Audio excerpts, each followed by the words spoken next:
तो कल की क्लास में हमने क्या पढ़ा था? कल की क्लास में हमने गुरुत्वीय गुरुत्वीय क्षेत्र के बारे में थोड़ा-सा डिस्कस किए थे और उसके बाद गुरुत्वीय क्षेत्र की तीव्रता के बारे में, ठीक है? गुरुत्वीय क्षेत्र की तीव्रता का ये मैंने आपको सूत्र बताया था, I बराबर क्या होता है? F/m। ये मैंने आपको कल बताया था, इसका मात्रक और इसका विमीय सूत्र, ठीक है? आज हम इसके लिए एक छोटा-सा व्यंजक निकलता है, उस व्यंजक को हम देखेंगे, ठीक है?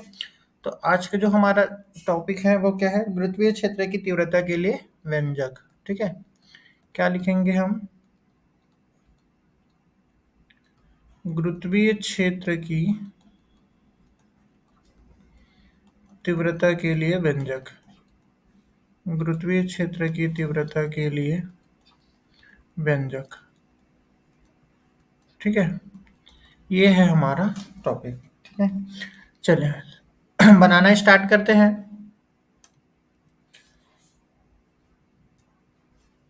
क्या लिखेंगे? मान लो m द्रव्यमान का एक पिंड, मान लो कैपिटल M द्रव्यमान का एक पिंड, मान लो कैपिटल M द्रव्यमान का एक पिंड बिंदु O पर स्थित है, बिंदु O पर स्थित है, बिंदु O पर स्थित है, इससे स्मॉल r दूरी पर, ठीक है? इससे स्मॉल r दूरी पर एक बिंदु P है, एक बिंदु P है, जिस पर क्या निकालना है हमको? जिस पर गुरुत्वीय क्षेत्र की तीव्रता ज्ञात करनी है। गुरुत्वीय उसका पूरा लिख लेना है, क्षेत्र की तीव्रता, गुरुत्वीय क्षेत्र की तीव्रता ज्ञात करनी है, ठीक है? ये हमारा थ्योरी रहेगा। एक छोटा सा इसमें क्या करना है हमको? डायग्राम बनाना है, ठीक है? देखिए डायग्राम को थोड़ा सा यहाँ से हम क्या ले लेते हैं? एक शेप ले लेते हैं।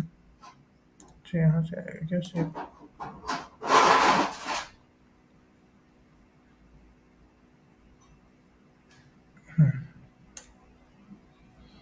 ये क्या हो जाएगा? ये इसका क्या है? कैपिटल M द्रव्यमान की हमने क्या लिया है? वस्तु लिया है, इसको हम O बना लेते हैं, ठीक है? ये क्या हो जाएगा? बिंदु O और ये क्या है? M, ठीक है? इससे R दूरी पर क्या लेना है हमको? इससे R दूरी पर एक बिंदु लेना है P,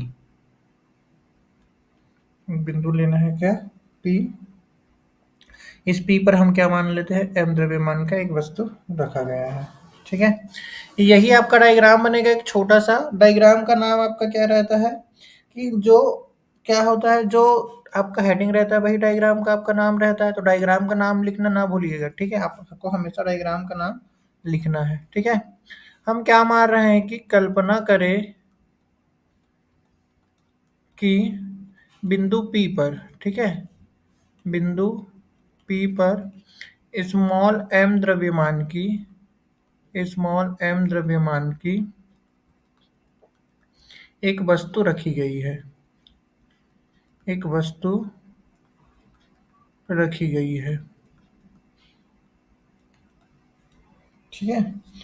तब न्यूटन के गुरुत्वाकर्षण नियम से, न्यूटन के गुरुत्वाकर्षण नियम से क्या हो जाएगा बताओ? न्यूटन के गुरुत्वाकर्षण नियम से उस पर क्या लगेगा? बल लगेगा। गुरुत्वाकर्षण नियम से, न्यूटन के गुरुत्वाकर्षण नियम से क्या होगा? उस पर बल लगेगा। कितने का बल लगेगा भाई? F बराबर क्या हो जाएगा? G capital M small m और उसके बीच की दूरी क्या है? R का स्क्वायर है, ठीक है?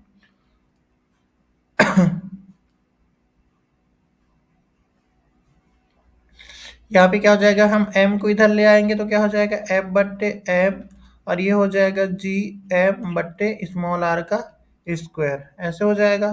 परंतु देखो I बराबर क्या लिखते हैं? I बराबर हम लिखते हैं F/m, कल ही लिखे थे, ठीक है? इसको मान लो आप समीकरण 1, तो समीकरण 1 से समीकरण 1 से क्या हो जाएगा? आप F/m को क्या लिख सकते हो? I लिख सकते हो और ये कितने के बराबर होगा? Gm/स्मॉल r स्क्वायर के। तो यही क्या निकला, एक छोटा सा इसका क्या निकल जाएगा, व्यंजक। यही क्या होगा, अभिष्ट व्यंजक। ठीक है, समझ में आया, एकदम छोटा सा है।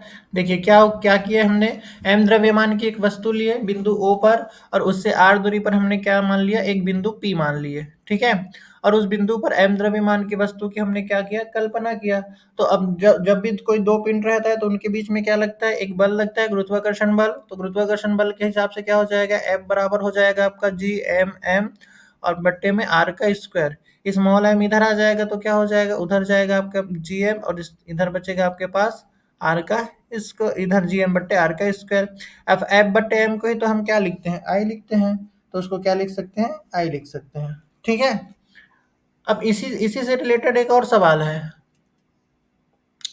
क्या है वो देखिए, गुरुत्वीय क्षेत्र की तीव्रता और गुरुत्वीय त्वरण में संबंध। गुरुत्वीय क्षेत्र की तीव्रता और गुरुत्वीय त्वरण संबंध। देखो इसमें संबंध क्यों निकाला जा रहा है, क्योंकि देखिए जब आप जी, स्मॉल जी और कैपिटल जी में अंतर पढ़े थे तो वो भी कुछ इसी टाइप का आया था, और अभी जो आई का मान है वो भी कुछ इसी टाइप का सिमिलर आया हुआ है। ठीक है, अगर आपको याद होगा तो। ठीक है, तो क्या हो जाएगा हम देखते हैं, हम क्या देखते हैं, मान लो पृथ्वी का द्रव्यमान, मान लो पृथ्वी का द्रव्यमान कैपिटल एम, पृथ्वी का द्रव्यमान कैपिटल एम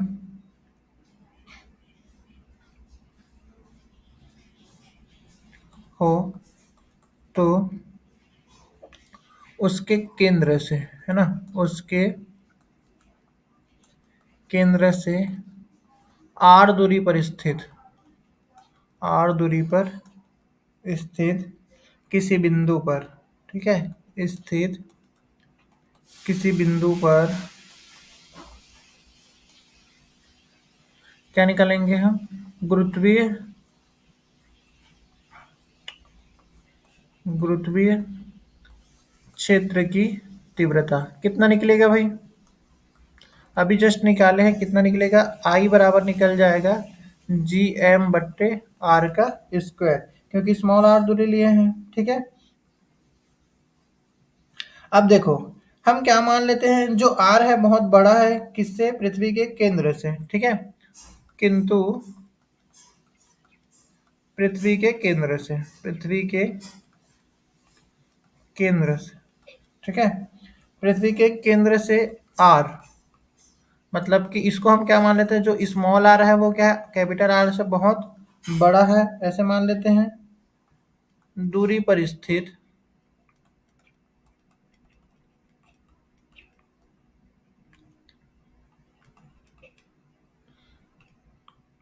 क्या ले लेते हैं, किसी बिंदु पर ले लेते हैं ना, डायरेक्टली लिखूंगा तो फिर दिक्कत हो जाएगा, किसी बिंदु पर, एक मिनट, अरे यार, किसी बिंदु पर गुरुत्वीय त्वरण,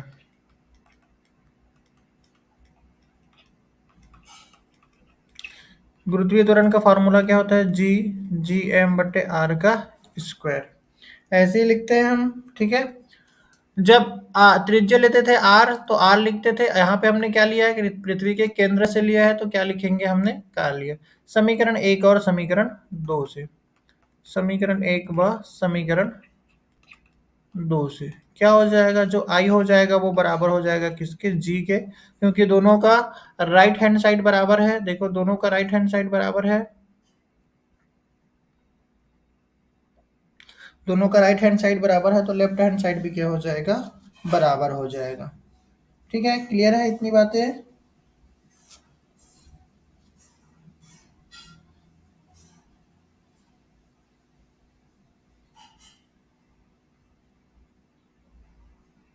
इसको चाहो तो आप और थोड़ा सा आगे बढ़ा सकते हो आप, त्रिज्या जो लिए हो है ना, स्मॉल आर, उसको क्या, उसके किसके बराबर मान सकते हो, पृथ्वी की त्रिज्या के बराबर मान सकते हो, कैपिटल आर के बराबर, है ना, तब भी से जो इक्वेशन आएगा वो बराबर ही आएगा। तो मैं इसको और ज़्यादा आगे नहीं बढ़ा रहा हूँ क्योंकि वो सेम ही आना है, ठीक है। तो ऐसे छोटे छोटे व्यंजक आपसे पूछा जाएगा 1 नंबर 2 नंबर 3 नंबर में, तो उसको क्या करना है, आपको याद रखना है। ठीक है, क्लियर है, समझ में आया क्या यहाँ तक? बोलो, कोई समझ में आ रहा है?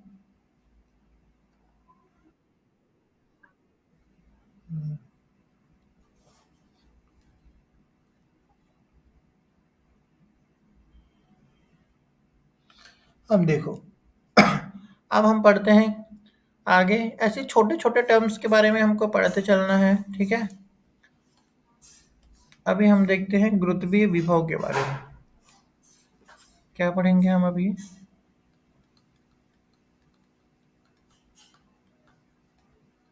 गुरुत्वीय विभव।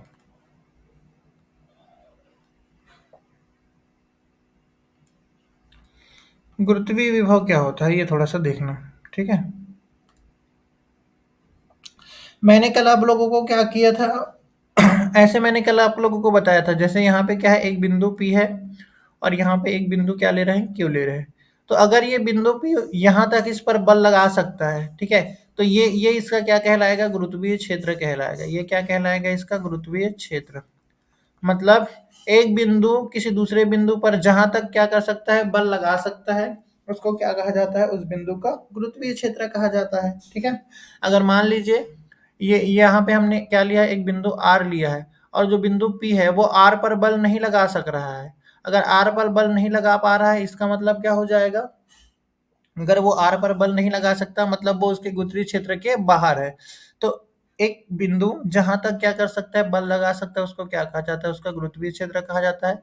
ये मैंने आपको कल बताया था, ठीक है। अब देखो, अभी जो मैं बताने वाला हूँ वो क्या है, गुरुत्वीय विभव। तो गुरुत्वीय विभव क्या होता है वो समझिए। जैसे ये जो बिंदु पी है, ये इसका क्या कहलाएगा, यहाँ तक मान लीजिए इसका क्या है, गुरुत्वीय क्षेत्र है, ठीक है। यहाँ तक क्या है, इसका गुरुत्वीय क्षेत्र है। तो हम क्या कर रहे हैं, अनंत से एक बिंदु को ला रहे हैं, ठीक है। अनंत से क्या कर रहे हैं, एक बिंदु को ला रहे हैं। ये अनंत से क्या कर रहे हैं, अब एक पिंड को ला रहे हैं, ठीक है। ये एकांक द्रव्यमान, एकांक द्रव्यमान का मतलब क्या हो जाएगा, उसका द्रव्यमान कितना है, 1 किलोग्राम है। इसको क्या कहा जाएगा, एकांक द्रव्यमान। तो हम क्या करते हैं, अनंत से एकांक द्रव्यमान के एक पिंड को गुरुत्वीय क्षेत्र के किसी बिंदु तक लाते हैं, ठीक है। मतलब कि क्या हो रहा है, थोड़ा डेफिनेशन को समझना। मैं क्या बता रहा हूँ कि हमने अनंत से क्या लिया है, एकांक द्रव्यमान का एक पिंड लिया है और उसको कहाँ पे ला रहे हैं हम, गुरुत्वीय क्षेत्र के कोई भी एक बिंदु पर ला रहे हैं, ठीक है। तो इस बिंदु को लाने में क्या करना पड़ेगा, हमको कार्य करना पड़ेगा। और वही कार्य क्या कहलाता है, जो जो जो हम कार्य करेंगे वही कार्य कहलाता है उस बिंदु पर विभव, ठीक है। तो इसका डेफिनेशन क्या होगा, थोड़ा सा देखिए। एकांक द्रव्यमान के पिंड को, है ना, ऐसे लिखेंगे हम, एकांक द्रव्यमान के पिंड को, एकांक द्रव्यमान के पिंड को अनंत से, कहाँ से ला रहे हैं, अनंत से गुरुत्वीय क्षेत्र के किसी बिंदु तक, गुरुत्वीय क्षेत्र के किसी बिंदु तक,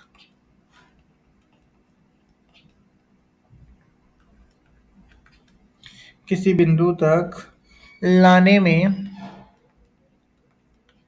लाने में जो कार्य करना पड़ता है या जो कार्य किया जाता है, जो कार्य किया जाता है उसे क्या कहेंगे, उसे उस बिंदु पर, उसे उस बिंदु पर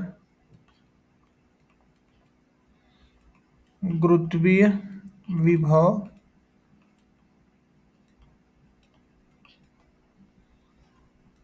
कहते हैं। उसे उस बिंदु पर क्या कहते हैं, गुरुत्वीय विभव कहते हैं, ठीक है। ये मैंने आपको क्या बताया था,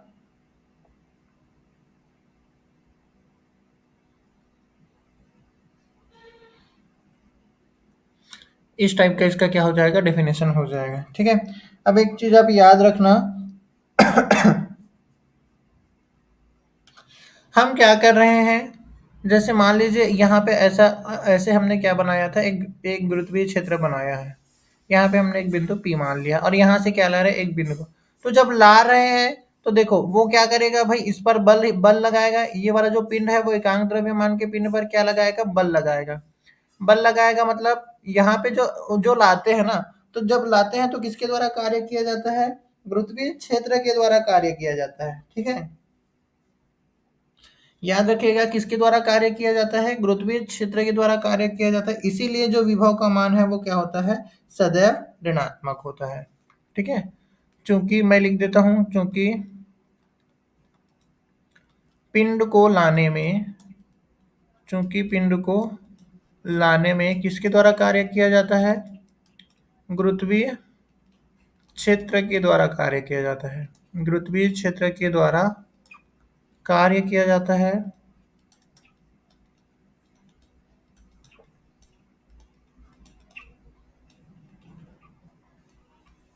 गुरुत्वीय क्षेत्र के द्वारा कार्य किया जाता है। क्या हो गया रे इसको, इसलिए गुरुत्वीय विभव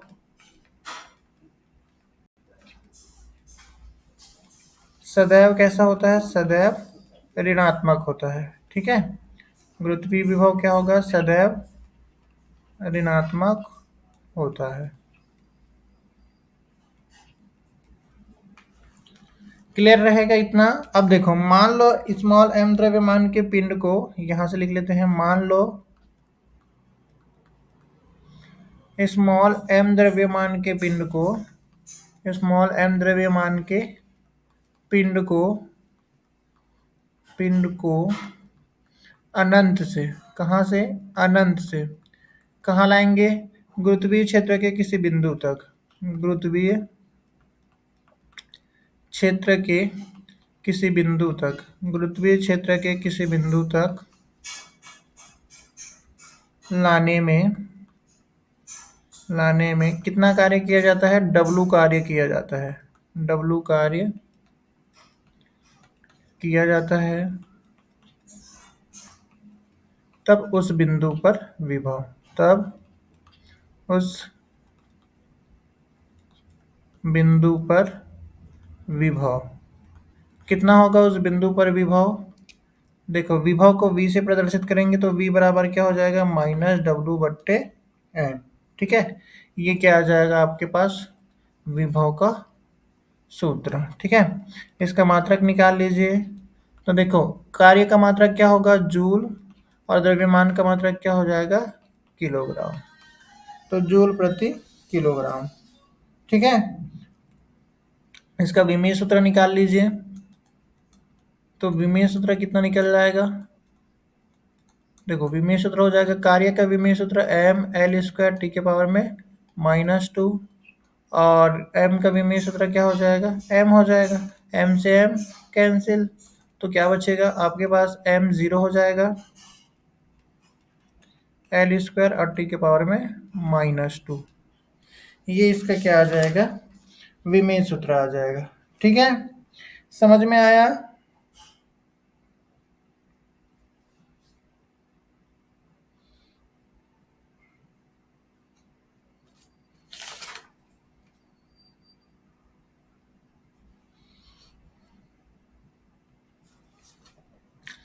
ठीक है, समझ में आया आप लोगों को यहाँ तक। छोटे छोटे डेफिनेशंस है बट ये इम्पोर्टेंट है, तो आपको ये सब पढ़ना है। ठीक है, ऐसा नहीं है कि इम्पोर्टेंट नहीं है, इम्पोर्टेंट है इसीलिए पढ़ाया जा रहा है। ठीक है, आपको ये सब ध्यान से पढ़ना है। क्लियर है।